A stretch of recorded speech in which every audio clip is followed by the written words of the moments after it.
এরপরে আমি শেষ যে কথাটা বলবো, যুবকদের অনেক কিছু করার আছে। কারণ যুবক যে বয়সটা, এই বয়সটা হলো, আমরা ছোট যারা আছে আমাদের ছোট ভাই, আমরা এখানে অনেকেই ছাত্র আন্দোলন, ছাত্র রাজনীতি করে এসেছি এখানে। যুবকদের অনেক কাজ, এর মধ্যে আমাদের ছোট ভাইদেরকে আমাদের ম্যানেজ করতে হয়, ছোট ভাইদের সাথে যোগাযোগ রাখতে হয়, ছাত্রদের সাথে যোগাযোগ রাখতে হয়। আবার আমাদের পিতা মাতা যারা আছেন, বাবা আছেন, বড় যারা আছেন, বড় ভাইদের সাথে আমাদের যোগাযোগ রাখতে হয়, মুরব্বীদের সাথে যোগাযোগ রাখতে হয়।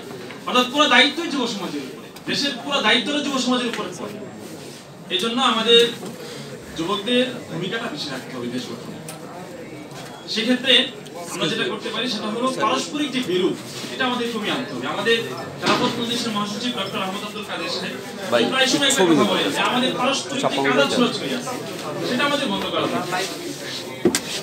আদর্শিকভাবে যে সমন্বয় আমরা কাজ করি সেটা তো আমরা করি, এর বাইরে কিছু দল আছে যারা সরাসরি কোনো আদর্শ নাই, কোনো ব্যক্তিকে অনুসরণ করে না, তাদের সাথেও সমন্বয় করে ভালো যে বিষয়গুলি, সব বিষয় যেগুলিতে আমরা একমত হতে পারি, নীতিগতভাবে যেগুলি একমত হতে পারি, সেই সকল বিষয়ে আমরা একসাথে কাজ করতে পারি। আর একসাথে কাজ করার জন্য আমাদের পারস্পরিক কাদা ছোড়াছুড়ি বন্ধ করতে হবে, একসাথে বেশি বেশি বসতে হবে।